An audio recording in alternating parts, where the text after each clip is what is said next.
Josh, what comes to your mind, brother, after reading this? I've got a couple notes that I wrote down when I read through this last night, actually. The first thing that really is kind of interesting. Well, first of all, I love what you said. I'm glad we don't make oths like that anymore. I prefer the handshake other than putting my hand. Man, brother. Right. My dad and I were talking about that this morning when we read through it. But now, what I find is interesting is when Abraham is telling the servant, go do this, and the servant's like, well, what happens if it doesn't work out? Abraham says, God's going to send an angel of the Lord ahead of you. Mm-hmm.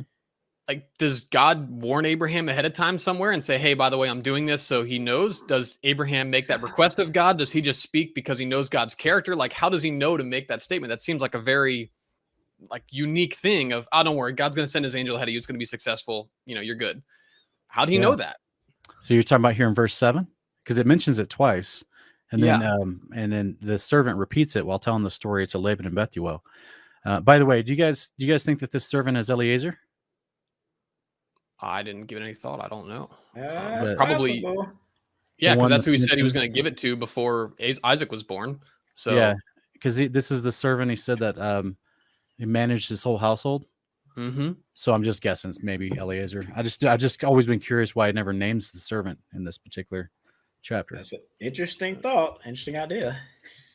Yeah. But yeah, I agree with you. In verse 7, it's a curious way that Abraham would encourage the servant to say, no, he being Yahweh will send his angel before you so you can take a wife for my son from there.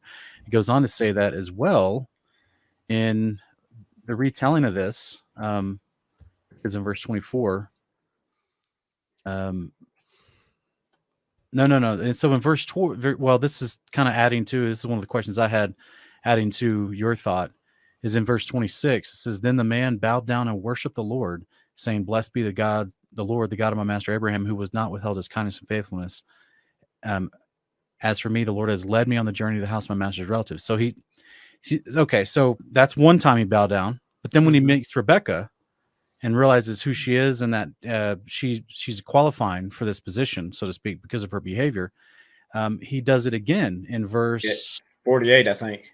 Is it 48? Yeah, you have it highlighted in the notes. Yeah, so in verse 48, he's like, he bows down again and worships the Lord and says, he led me on the right road to take the granddaughter of my master's brother for his son. So, crazy question, guys. Was Abraham just speaking spiritually, or was Abraham serious when he said, Yahweh will send his angel to go before you? The more I'm reading the Bible, the more I'm thinking stuff is literal. So I'm going to say there was literally an angel that went ahead of him to prepare him. Do we see any other examples, something like this in scriptures? I mean, me and my wife were reading the Balaam and Balak story earlier today, and that's a literal messenger. So that is right. That's similar. I think we get caught up in the semantics of the English translated word for the word before. And sometimes we think before means chronologically ahead of. It hasn't happened yet. Yeah. As opposed to this guy's going to lead you. Mm-hmm. Because if you're before Yahweh, that means you're standing in his presence, right? If he goes before you, just like the Exodus 23, Yahweh says to Moses and all the Israelites, I'm going to send my angel before you, ahead of you, to clear out the way. So that was a literal angel. It was the one that we saw in the bush. It's the one that is leading them as the cloud by day, pillar by fire, at night. Mm-hmm. That was a literal angel. So could Abraham see that? Did God reveal that to him? Did he just know, like, I'm making a request of God. He loves me. He's going to do this for me. Like, so there's a book that used to be in the canon of the American canon that was taken out around the 1880s. It's a book called the Book of Tobit. And it's about a guy from Naphtali who was taken into exile by the Assyrian kings in approximately 720 BC. Naphtali was the first tribe to be invaded by Assyria when the northern house was invaded and scattered. And he goes on a journey, or he sends his son Tobias to go on a journey, and there's an angel that's sent with him to make the journey a success. So for 14 days, Tobias and an angel go on this trip from one town to another in Mede, Persia, to accomplish this journey. Yeah, I haven't read Tobit in a while. I need to refresh on that. So, is it possible that Abraham was very literal in this case, saying, yeah, he'll send this, he'll go ahead and make sure this is a successful trip for you. And there's an angel that actually went with him. Well, you can almost kind of see the confidence as soon as with it maybe is Eliezer or whoever is the servant. As soon as he sits down, he gets to the well. He's like, "All right, Lord, here's my test. This is what I want to happen. If this is the woman that you want to give me, then have her say this." And she does it exactly. And he doesn't. The confidence that servant has, like when I think about when people talk about, you got to go before and have faith when you make a request of the Lord. If I text my dad and say, "Hey, can you bring me something?" I don't wonder if he's going to show up or not. Like I know that he's going to show up. You know what I mean? And like that same kind of confidence that I would have if I was talking to somebody here on earth is what it seems like he has here. He's like, "All right, Lord, this is the sign I want. I know you're going to do it. Oh, hey, look, you did. Cool." Like he has this weird confidence as if it is more literal, Yeah. Yeah. And what's interesting, and it's a shame that this particular passage or this story is not paralleled in Jubilees. That would be fun to get some extra detail, but it's not. So all we get is this account from Genesis, and it seems as if there's lots of stories in Genesis that doesn't give you all the details. It's like, it's just giving you enough, right? It's just trying to communicate something quickly. Clearly there's a lot more details to the story because, that's a multiple day journey from the Negev up to this place of Aram, to this area where Laban and Bethuel were. So it's clearly like a journey, and things happened along that journey that we don't hear about. All we hear about is by the time he gets to this well and sees Rebecca coming up to get some water. Mm-hmm. So that's kind of interesting that I guess I'm just trying to share for the audience to think about. Yeah. We're not denigrating the scriptures. We're just saying in all of scripture, we only get a small sliver of interaction and conversation. They can't, like, if they wrote down everything, guys, the book would be an entire library. It'd be volumes and volumes and volumes of writing down every detail and every conversation spoken with every person involved. They don't do that. It just highlights on certain things.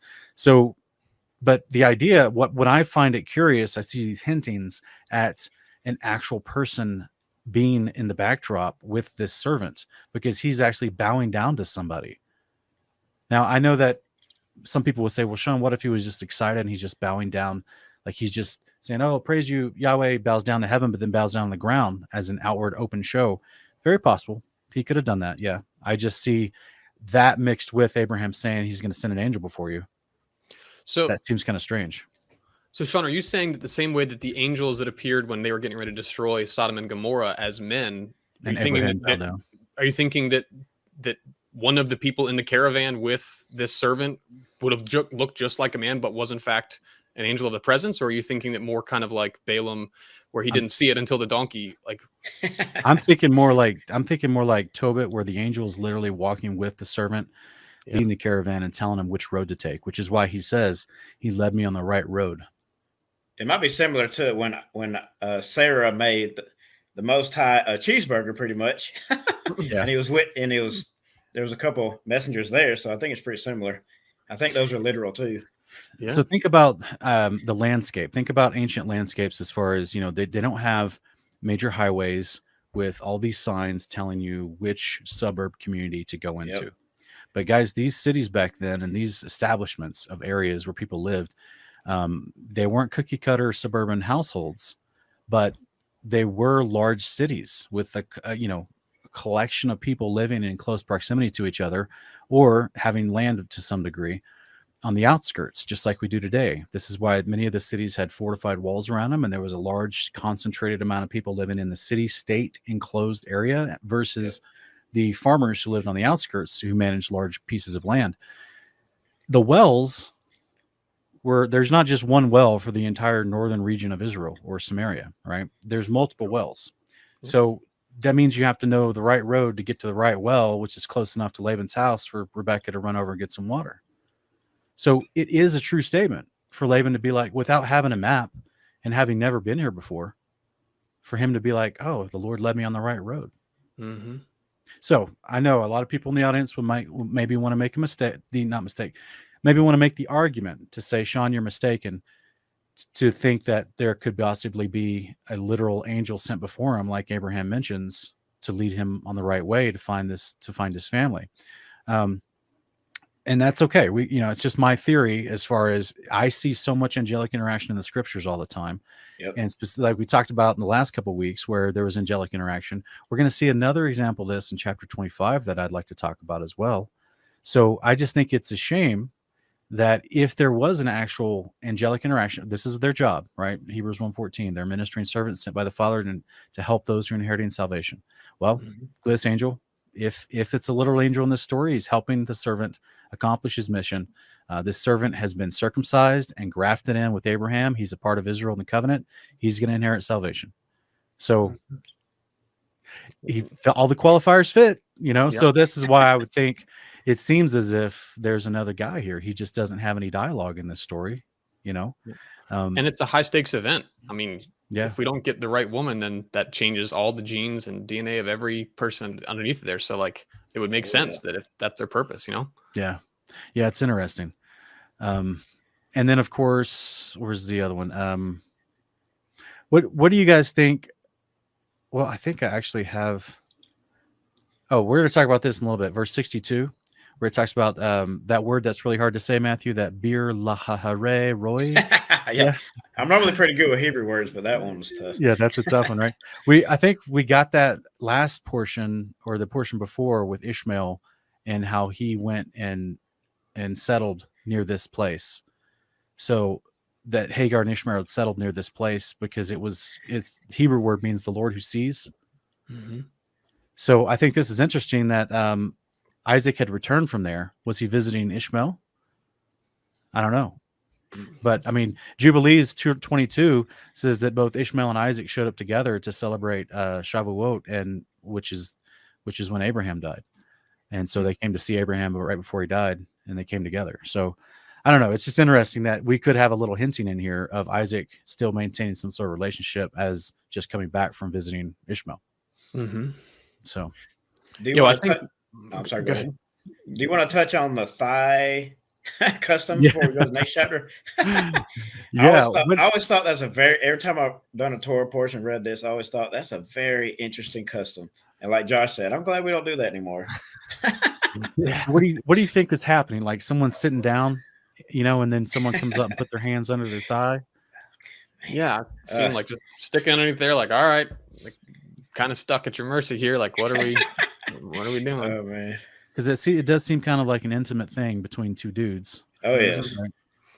That put your hand where it's normally not. Right? Yeah, like I always make jokes about with my wife about the back of my knees, being sensitive. You know what I mean? So I'm like, I wouldn't. I can only let her hands go back there. I wouldn't want another man's hands being right back there. I think we're in agreement on that. Amen, brother. Yes, I'm definitely glad we just do handshakes and written legal documents nowadays. Or nuts. Yeah, just pound it, Abraham. Yeah, I don't need to put my hand under your thigh. It's fine. No, I don't know. I honestly don't know the back history as far as the implications or the symbolism as what that stands for. Have you guys heard anything on that? I don't know, but I know it was a serious thing, a serious agreement, a covenant, if you want to call it that too. So well, we see it behind it. We see it in a couple other places too. But yeah, interesting custom. So guys, just real quick, I have here on the summary that just for those studying at home, Abraham sends his house manager to find a bride for Isaac from amongst his family in Aram, north of the land of Canaan. The man takes animals and expensive gifts to give the girl he finds for Isaac. The man meets Rebecca, Abraham's brother's granddaughter, at the town well. This is apparently where all you go find women. It's like the watering hole, literally the watering hole outside of town. She displays the servant's heart by drawing water for him and his animals. The man gives Rebecca the expensive gifts. The man asks to stay overnight at Rebecca's father's house as a guest. The man meets Rebecca's father Bethuel and her brother Laban and tells them why he has taken this journey. Rebecca's father believes the request is favored by God and agrees to give Rebecca to Isaac. So I thought it was interesting that he gave those gifts to Rebecca, the bracelets and the stuff, that because he's choosing her, right? And there doesn't, the dialogue given us in this chapter, there's not a lot of dialogue as a interview. If this is an interview, there's not a lot happening other than she's willing to draw water for him. But I thought it's interesting that the text says that she hurried to draw water for him and then hurried to draw water for his animals. And so to me, this is a servant's heart of Torah. This is actually something I read in loose description in Proverbs 31 when it describes a righteous woman. So I thought that was interesting. That could have been why he was impressed with this particular person. And then lo and behold, it's actually family. He didn't know it. And so he's even a greater surprise. Well, and two, I mean, if you think about it, I don't know how much water a camel drinks, but it's a lot of stinking water. And there was 10 camels. So like, it wasn't like this minor task where it was going to take her 15 minutes worth of work. Like that was probably a couple of hours worth of work of drawing water out to. Yeah. So yeah, it wasn't like it was this minor thing that he was saying. He was asking like, average person's like, oh my gosh, I got all my other duties and now I got to feed these 10 camels too. Holy cow, I was not ready for that today, but yeah, sure, I'll do it.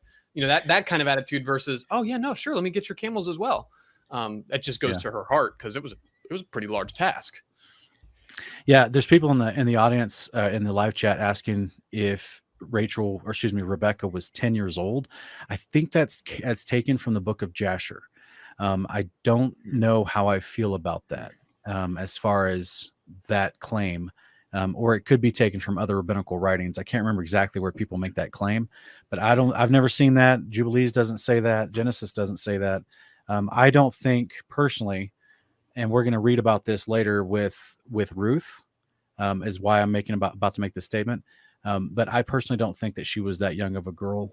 And I don't think that that young of a girl was sent out by herself to go draw water from a family. So because of the customs of the time of young girl being caught in the field by herself. So I think she was much older and of marrying age. And I don't think she was that young, but I personally, I'm not in huge favor of Jasher and some of its claims, but we'll be reviewing those in depth on Honor of Kings here in a few months when we have a chance to get to that. So, ultimately, is there anything else in this chapter, guys, that sparked your thoughts? Your attention? Yeah, let me say one more thing before we go on to 25. This is I guess one of the original examples in Torah and Scripture where somebody's like, "Hey, Abba, can you give me a sign, please?" Putting out the fleece. Yep. Yeah. It's pretty cool. Interesting story. If dating sites would be, bankrupt if this happened to everybody, right?